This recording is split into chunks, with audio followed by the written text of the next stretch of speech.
Welcome back to the channel. Before we get into this, Vector Optics did send this out to the channel, so they are sponsoring this video for today.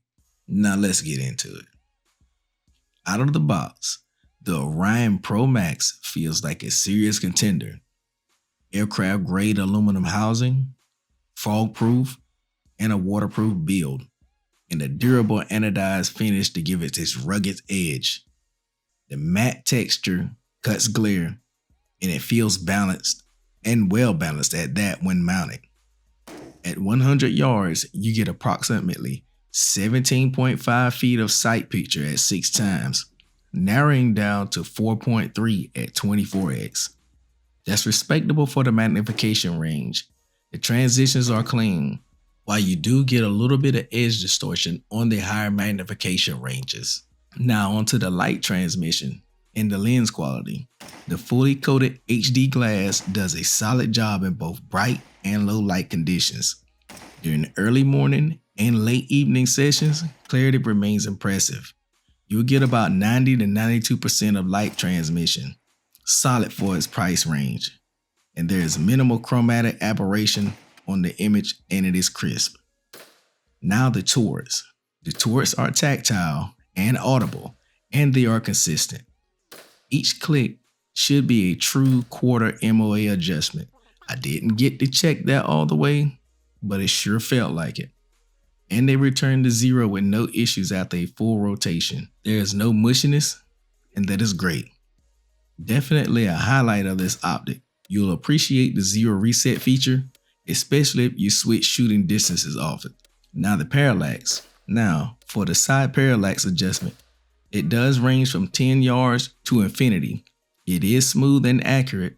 You also get tactile clicks with that as well. And at the longer ranges like 400 to 600, you can dial in the sharpness with minimal effort. It's especially useful if you're doing long range varmint hunting or steel target work. The second focal plane mil dot reticle stays consistent in size, which is ideal for precision shooting at known distances. It is clean and easy to read.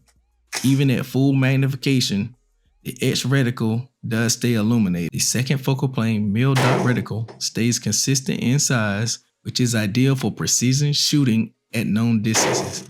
It is clean and easy to read, even at the full magnification. Although you do get that little halo effect on the 24 end. Now onto the eye relief in the eye box. The eye relief sits comfortably around 4 inches. The eye box is forgiving up to about 16x. After that, you will get a little bit tighter, so you'll have to adjust the way that you need to shoot. So if you have a cheat riser, make sure you get that dialed in before you start doing long distance shooting. Now it is fully nitrogen purged. It is shockproof, fog proof, and waterproof. During my testing, I did run it in a little light rain and dusty conditions. It did not fog up and it did not cloud up. And the internal lens stayed pristine. It held zero after a few bumps and repositioning. While this isn't a CQB optic, target acquisition is quick for mid to long range shooting, especially around the 6 to 12x. On up to the 18 and 19, it does start to slow down a little bit. But transitioning between the targets in that range, it was smooth. This makes it a good match for tactical 223, 5.56, DMR setups, and even 6mm arc builds. I recommend medium height rings for AR platforms and low rings for bolt actions with a flatter cone. It mounts easily and balances well on the heavier rifles. Now you can compare the Orion to the Vortex Viper series and the Primary Arm SLXs. It holds its own surprisingly well in the daylight and clarity, and the turrets feel good. The main trade-offs come down to a slightly less edge clarity at max zone in the tighter eye box, but that's price to performance ratio you get. For under $300, you're getting a feature-rich scope with excellent mid to long range performance, quality turrets, a strong optical clarity, whether you're going in long range daytime, predator hunting, or building an SPR. The Orion Pro Max punches well above its class. Now let's get into the shooting portion of this. To the left and 1 mil up. The wind is not too favorable, Plus, I don't have that Christmas tree reticle. That's the only thing when you're walking out to distance with this optic. That's going to be one of the drawbacks to it. It doesn't have the Christmas tree reticle to it. It just has a straight bullet drop compensator. It's just a crosshair. You get, unless you're dialing, which you can do that, but you're going to have problems holding left and right because you don't have those dots there for reference. It is crisp and clean. I am on 23 power right now, which I could probably go to 20 and it would be just fine. Let's see if we can walk it out.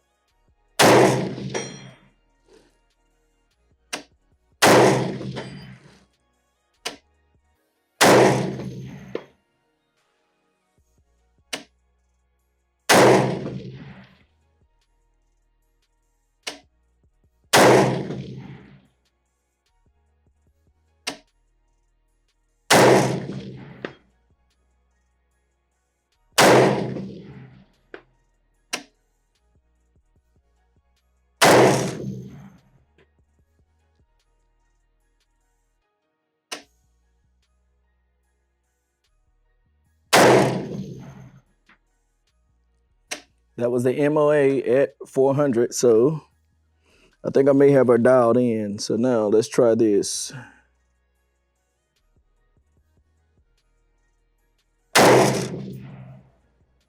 That's a hit. That was on the right edge, so we need to come over some more.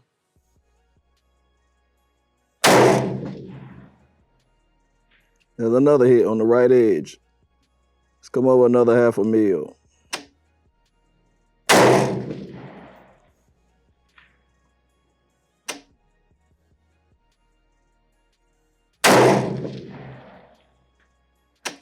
So that's 4 hits in a row at 200. I'm at 500. Now, let's see, because we got those hits. Let's try the MOA target at 500.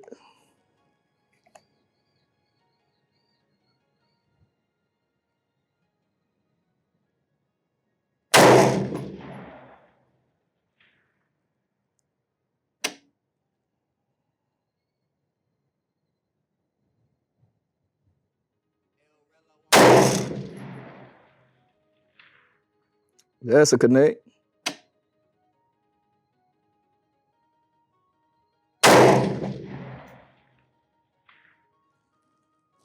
All right, let's go to 600.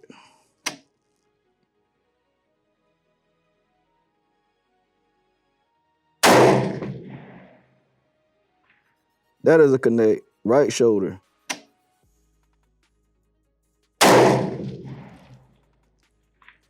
Another connect. Dead impact in the middle. Let's try the MOA target at 600.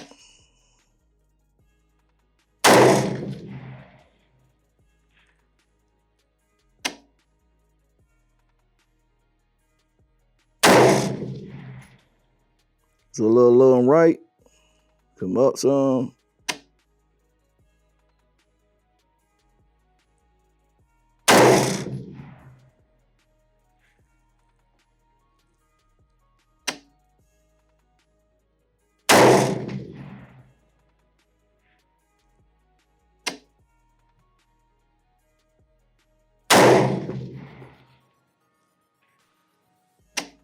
Let's go back to the big target.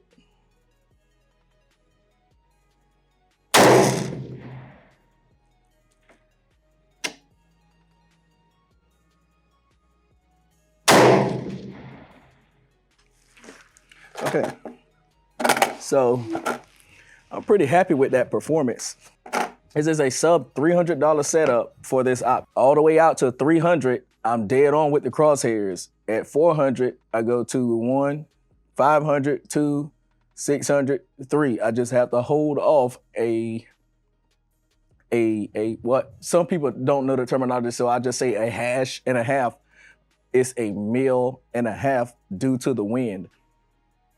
So these 55s are coming out of this barrel smoking. They are smoking coming out here. They're right at 3350, 3370 feet per second out of this barrel. But this is a 24-inch bull barrel. you guys know I use this platform as all of my long range testing.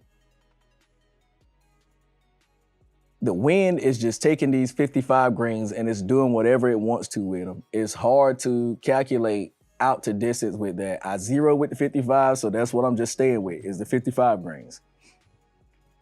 But this optic is very clear. I'm on 20 power all the way out there. I can use the 24 to confirm my hits, but the heat off of this barrel, it is giving me some mirage.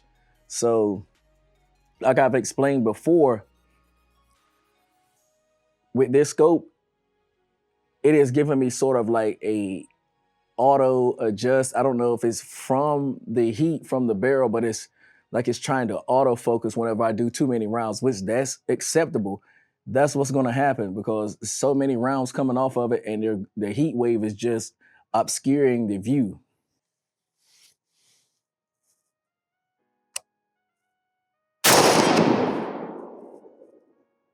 That was 12 o'clock. Not sure. It's hitting 6 o'clock.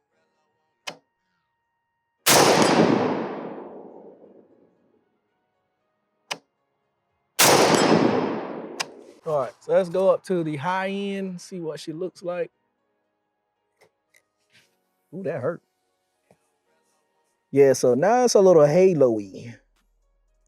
Yeah, it is halo-y and it still looks good. It's just the light transmission on here, you know, it's just like a camera. If you zoom in too much and you don't have enough light, it's not going to transmit the image like it's supposed to. All right, so let's send one out.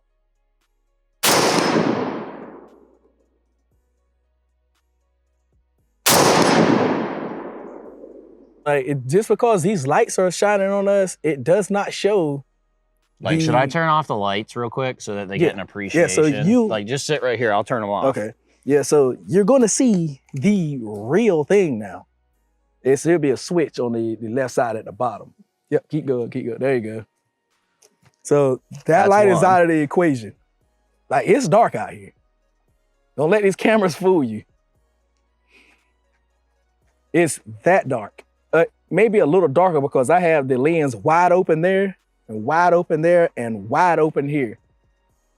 Like it's dark enough, like ducks are flying into the pond right now. Like it's not late, but it's dusk. But I will say, what I've been getting from Vector, they have been spot on. Like these guys have been doing pretty good. Yeah, you can cut that off. So I've always told y'all guys about my things and the way I approach them. I'm not going to sacrifice my integrity for the price that you're getting with this scope. They are around the 300 V-bucks. You get the scope, the sunshade, and the scope caps, and the mount, everything out of the box ready to go for 300 V-bucks. But just because these guys are sponsoring these videos, don't take that I'm not gonna tell you the truth about it. I'm always gonna do that.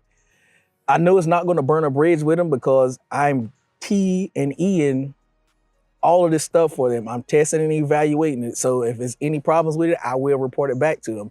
I'm not gonna give them a negative review unless they don't fix their stuff. I'll let them know this is the sole purpose of a T&E, to test it, evaluate it, and let them know the problems. If they fix it, cool. We know we're gonna get a better product. If they don't fix it, I'll just put the video out as it's a piece of crap. It is what it is. They do see it. All the videos, they watch them. I don't want to sever a tie with a company solely because something is not good. Now, if they don't fix it, that's one other thing. But I'm not going to tell you guys to go out and get something that I won't use. I'm not going to keep this on this rifle solely because I have another dedicated optic, but I do use this for reliability and accuracy because this is the most accurate rifle that I have to date besides the bolt action that I'm building. Well, and then again, I have a 6mm ARC. If that thing comes out the way that I hope it does, it's going to be far more accurate than this. You look down the barrel of this one, right? Well, down the optic. Yeah. No, it's pretty clean. Mm-hmm. I mean, it's a decent optic for what it is. I mean, it's crisp and clean. I mean, entry level, just a Planck, 800 and N. I mean, you got your mil dot. You can light your reticle if you so choose. I mean, you have the option. Can you? Oh yeah, you can. Can you slip the rings on this? Uh-huh. Yeah, you can slip your rings on that. It's got the capabilities to reach out, like you said, to 800. Depending on how good you can shoot and what cartridge you shoot, you can probably push out to 1,000 with this thing. It is fully adjustable. I don't know how to dial yet. I'm still working on that. I've told y'all guys this before. I did do a tracking on it, and it did fairly decent. Did you box it? Yeah. You boxed it and it boxed good? Yep, box. Mm-hmm. So, I mean, you just heard some of it. Hold on, I can take the mic off. I mean, it's pretty tactile. Like, I mean, it's pretty positive clicks, and it's not so difficult that you're like grunting about to take a poop to do it, but like the effort needs to be put in. Yep. To adjust your mills. And the only other thing I will say that is an issue is throw lever. She is tough. She is tough. You got to put some muscle into that. Like, you really have to crank it over. And I'm not grunting and saying that for no reason. Like, it is tough. Also, you do get this narrowed throw lever in here. So it does mount into, it is screw mounted into there. So that's another plus that you get from it. You just don't have to use the regular optic ring off of it. But it's decent for what it is. I mean, it's not something that's top tier. That's why I'm getting the stuff that's affordable. They have the higher line stuff. They have some scopes that's like $1,000. No, I mean, you can I mean, you can spend $3,000, $2,500, $3,000 on glass and like just scratch the surface. I mean, you got Swarovski, Knights. I mean, like you can. Yeah. I mean, even Vortex, some of their freaking offerings are starting to get up there. They're up there, man. But I mean, that's really, really, really good glass, and you are getting what you pay for. But I think what my man he was trying to say is just if you want to dip your toe in it, yeah, it's a good starter. Yeah, it's a good budget start. Yeah. But like I said, they do have the options: low, mid, and high tier. I haven't got any high tier stuff from them yet. It just depends on how long that relationship lasts. But the pistol red dot, this and the other red dot that I have, which I don't have much time behind that, they have all held zero and performed good. Not amazing, good, which that's what the common user is going for. Good. Great stuff is not cheap, and cheap stuff is not great.